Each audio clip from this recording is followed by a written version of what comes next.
What's up, everybody? It's your boy Brandon Blakeney, aka Brandon Lee TV. Kick back, relax, and come take a ride with me. Man, headlines broke earlier. Melo, Carmelo Anthony calls it quits after 19 seasons in the NBA. Man, it's a surreal moment. Honestly, yeah, we get it. He didn't win a ring. But looking at it, man, however, he did make 10 All-Star game appearances. He was a 6-time All-NBA performer and, in my opinion, the greatest Olympic basketball player we've had in USA history. 3 Olympic gold medals to his name. He led the league in scoring, one time scoring champion, and he is a member of that 75th anniversary team for the NBA. We're talking about a guy who's averaged 22 points a game for his career. One of the best and most gifted scorers in the history of basketball. A guy at 6'8", wired to score since the day he touched the rock for the first time. Polarizing, the braids, the headband. You know the name. He's that bad man.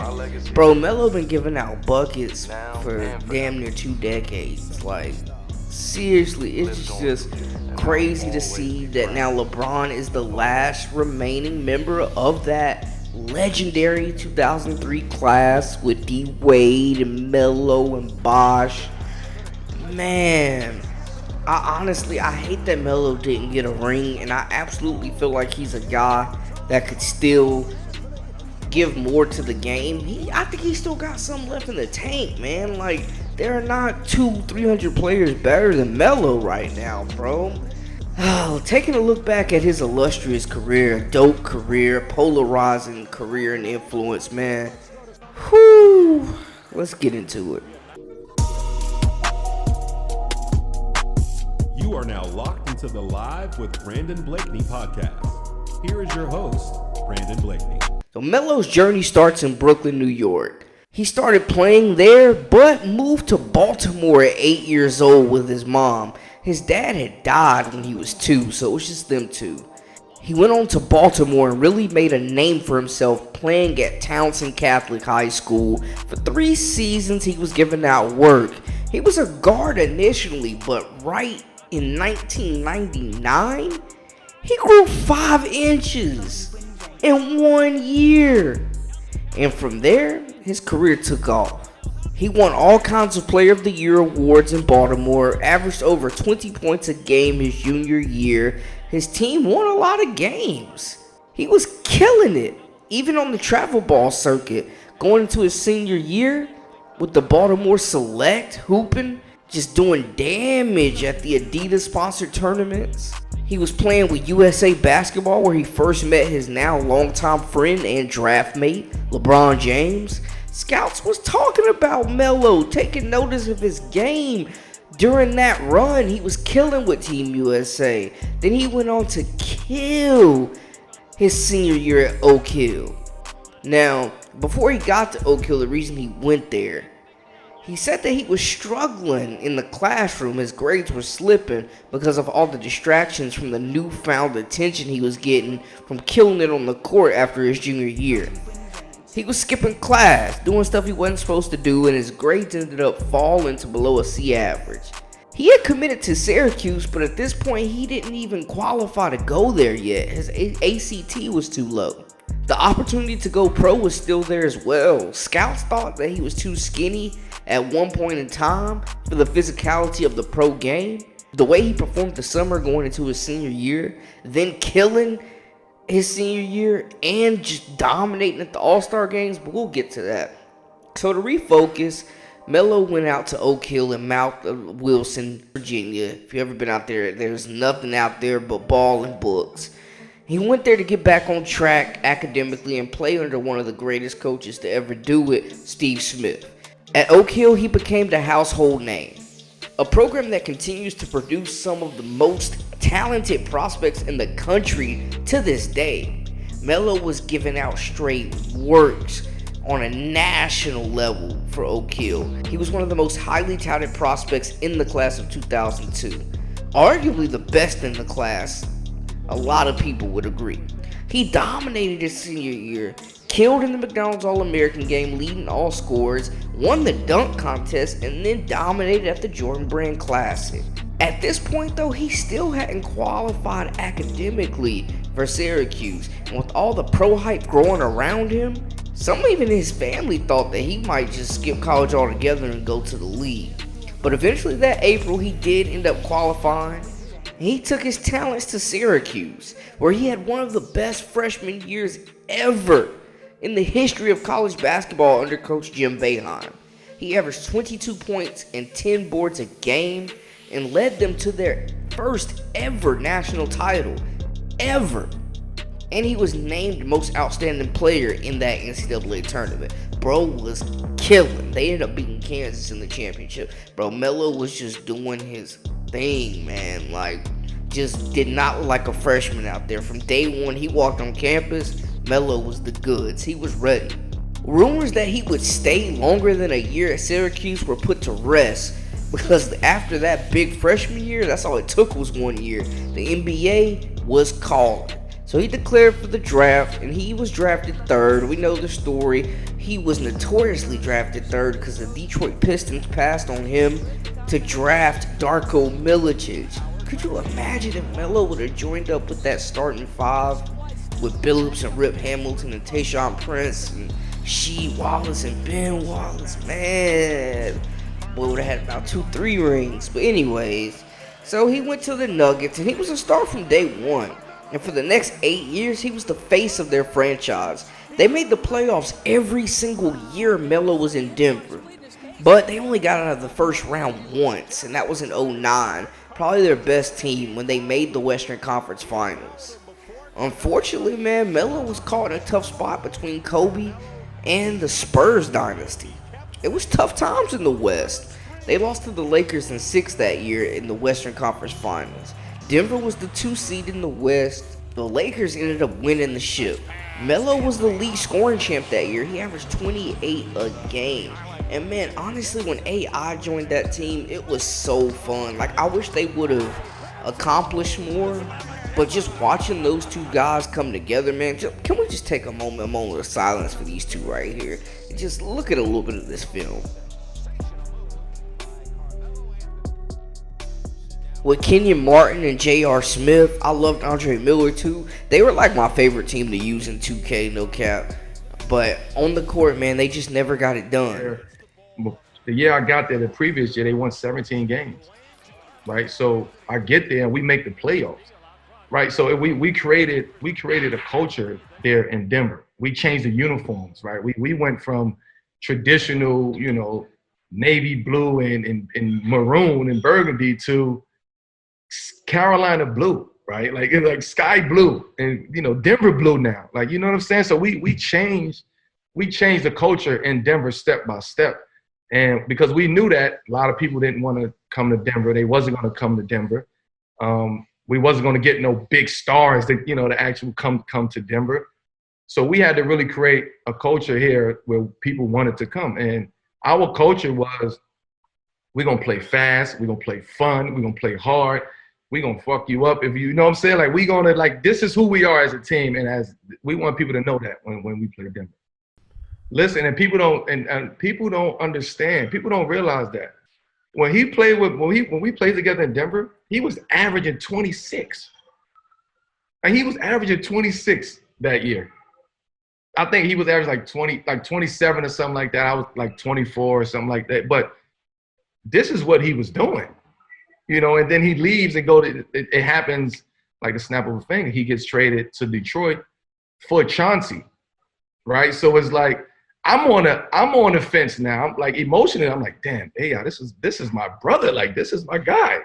Yeah, y'all just trade him off like that. Who are we getting, first of all? We better be getting some pieces. And they were just like, we Chauncey. I was like, oh, okay. Okay, now I see it, but nah, y'all can't do AI like that. Let Chauncey come, put AI at the 2. Like, these are things that I was actually trying to figure out, but it didn't work out like that. Eventually, his time there ran its course, and he refused to sign a contract extension. So he was traded along with Chauncey Billups, and he went back home to New York City. For some reason, though, man, it even happened to Stephon Marbury. Guys from New York that go back and play for the Knicks, man, just seem to not fully live up to expectations. And I'm talking about championships, man. It just does not happen. But Melo was going back to a place where he made his name, the God, in Madison Square Garden in New York, man. So it was exciting times, and he was teaming up with Amari Stoudemire. They was supposed to be a movie. At times they were. That first year was fun, man, but like the whole time, injuries just kept killing them. Killed multiple playoff runs for them. That first year they lost to the Celtics, who went on to win the title. More of the same, Melo losing to the eventual champions. The next year they made the playoffs again, and Lynn Sanity had NYC in a chokehold. They had a nice mix of young and veteran players. They had athletes, they had shooting. It looked good. But Iman Shumpert, Baron Davis, and Lynn all suffered season-ending injuries. Melo had his best scoring year though, averaging over 28 points a game that season. Man, it got messy between Melo and Phil Jackson. They had to be separated. It was just too much bad blood. The ties had to be severed. Too much had been said publicly and on social media as well, man. Just about Melo's leadership and how Phil felt about certain things and how Melo felt about certain things. I think the direction with our team is that he is a player that will be better off somewhere else and using his talent somewhere where he can win or chase that championship. Right now we need players that are really active, can play every single play, defensively and offensively. It's really important for us. We started to get some players on the floor that can do that. And, that's the direction we have to go. I just said we haven't won here. You don't want to end up your career not winning.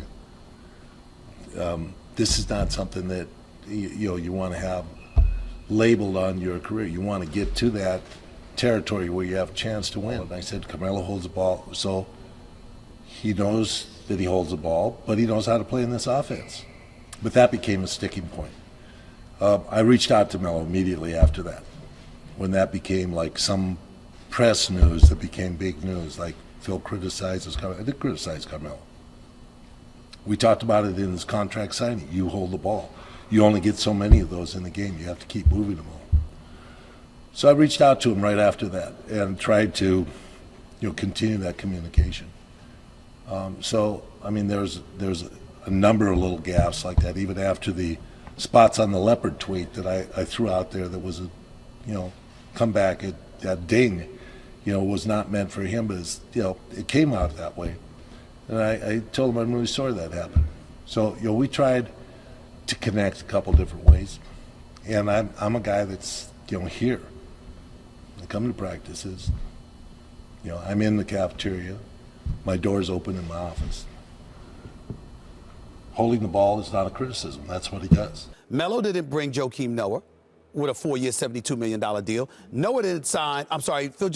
Carmelo didn't sign Courtney Lee to $50 million over 4 years. He didn't do those two moves at the expense of having D. Wade in a New York Knicks uniform, which could have happened if Phil Jackson used that money judiciously.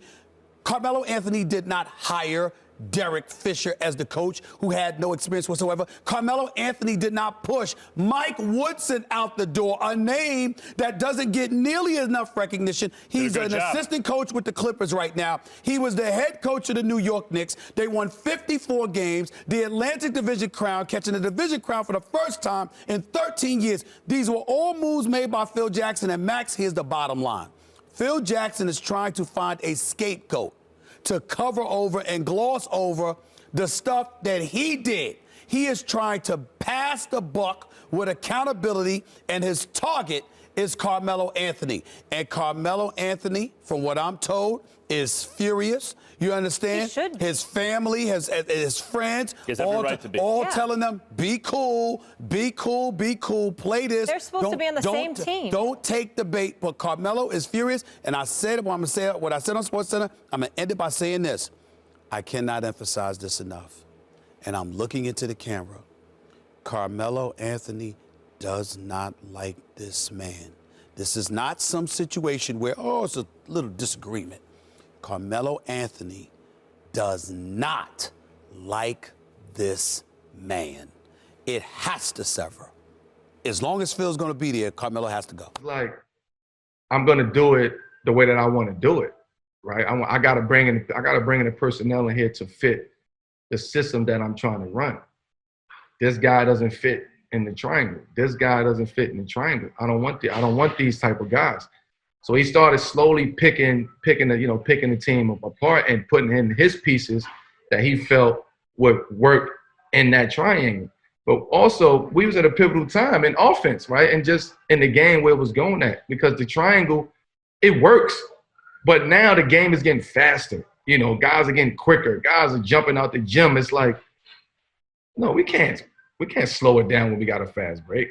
We can't play in the two-guard front when we got Derrick Rose and Raymond Felton. Like, you can't do that. You can't put Derrick Rose up there in the two-guard front. That's just not his game. Like, we need D Rose up and down the court.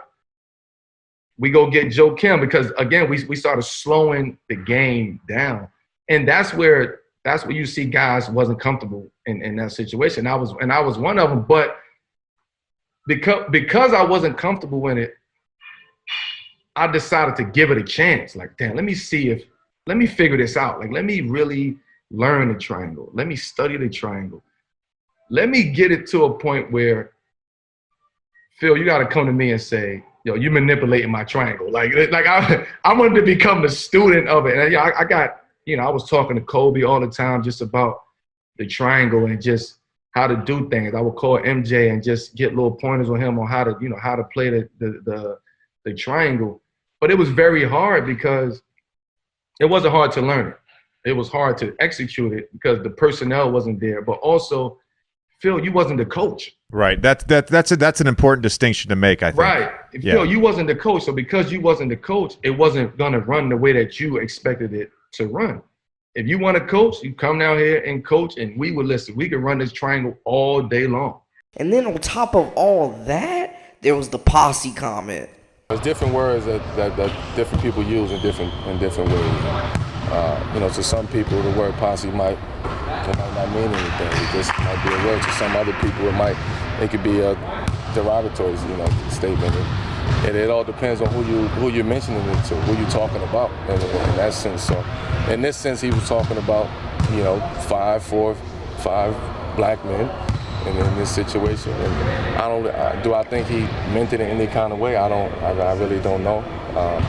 I don't think he did. I would hope that he didn't. Sometimes Phil just say things and he say the first thing that comes to mind, and then probably he's in his office right now and regret it. So I don't, when it comes to Phil, you just never know what's going to be said, what's coming out. And, depending on who's listening, people take it the right way or people take it the wrong way. You just never know when it comes to Phil. Jackson is old school. He had the pleasure of coaching two of the greatest leaders and winners the game has ever seen in Kobe Bryant and MJ. There wasn't no pushback. Guys was unhappy. Guys didn't want to do it, but it wasn't like, nah, we're not doing this. We're not, because again, it works, right? But when you playing that way for a whole 48 minutes, teams make adjustments. You're not making no adjustment. You just continue playing that way. The ball will find you, right? Your body movement and ball movement. Like that's what it is. Wherever you pass the ball out in the triangle, that dictates what happened in the offense, right? So when you start learning that and you start figuring out from a cerebral standpoint, it's like, man, this like, if they make an adjustment, we're done. if they deny the two-guard front, we're done. If they deny the blind pig, we're done. So teams started to do that. Teams started to get smart. Melo isn't cut from that same cloth, and their personalities just did not match up. They clashed. Melo clashed with management, and they were saying he had an aggressive demeanor that put people off and scared them, I guess. Like they felt like he was unapproachable at times. But those last few years with the Knicks, man, with all that going on the court, like Melo was still hooping, but the results were not there, and he was battling injuries. And they probably would have traded him a lot sooner if it weren't for the no trade clause. Anthony was being smeared by the NYC media, man. The New York City media was going in on him. The team and the national media too, man. They were ruthless. The team won one playoff series in 6 seasons, though, so that's what happened. Then that was like the final chapter of Prime Melo we saw. It kind of goes downhill from there, man. He was still doing his thing when he went to the Thunder. It's supposed to be that big three with him, Paul George, and Russ. Didn't quite work out, though. He was averaging 16 a game, but he was kind of a little over the hill at this point. And they battled injuries, and they just never got it done, man. They never really looked like a cohesive group. After that, Melo took his talents to Houston briefly, and then spent 2 years in Portland. In 2019-2020, man, he started 58 games, played in 58 games, and was a normal starter for them, averaging 15 points a game, and they were a playoff contender. They were a playoff team. After that season, his second year with Portland, he came off the bench more. He actually played more games, but he only started 3 games that year. And his scoring took a little bit of a kickback, went to 13.4. But, I mean, bro, at age 37, Melo was still getting 13 points a game. Banged it out in Portland for 2 years with Dame, and then went to join the Lakers with his boy Bron at 38. Played in 69 games, started 3 of those games. LA loved Melo, bro. They showed a lot of love to Melo. He averaged 13 points a game that year. And honestly, man, I wish he could have won a ring there. It would have been so great for the league. It would have been so great for Melo and LeBron's legacy to come together like that and to win a ring. Man. I know, man. I just thinking about it. And that would have been dope to see him get a ring in his last year. And it still don't feel right to me, man, that Melo ain't getting a farewell tour either. Like, he's one of them guys who deserves to get all his flowers and let everybody in the league see him one last time. And just, man, show him the love and the appreciation and the respect he deserves, for real. So that's kind of bugging me, man. Not to get off track, but I just had to put that out there, man. Melo absolutely deserves a farewell tour. It just did not work out, though. And Melo is one of those guys, one of the greats, like Charles Barkley, without the MVP, of course, or like Tracy McGrady. More so, great scorer, really, really, really great player, like great player in his own right. But just did not win a whole lot, man. And that's a big debate nowadays, and a big, I think, gray area when you're looking at resumes. If those rings are missing for an elite player, that's like the separator a lot of times, and that's one thing that's gonna hurt Melo's legacy. But I hate seeing him called a loser, because Melo made the playoffs a bunch of times, and he established a winning culture in Denver. Didn't quite work out in New York, but they were fun to watch. And he's one of the best scorers, mid-range assassin, man, king of the mid-range, man, body you up, physical, crash the boards, got some playmaking ability. Like, man, if only he could have went to the Pistons. Who knows, bro? Who knows? But, man, Melo just such a polarizing figure on and off the court, man. Doing a lot of things, had the dope kicks. Like, Melo's that guy, man. Respect. I'm glad that I'm a part of the generation that got to watch him from start to finish, even at his Syracuse days, man. So, it's a blessing. But y'all let me know, man, where does Melo rank all time among players and small forwards in general? Like, where does he rank in your list? Holler at your boy, man. Let me know what y'all think in the comments. Make sure you hit that subscribe button. That's a wrap for us. This has been Live for Brandon Blakeney. I am your host, Brandon Blakeney, aka Brandon Lee TV, and we out. You did?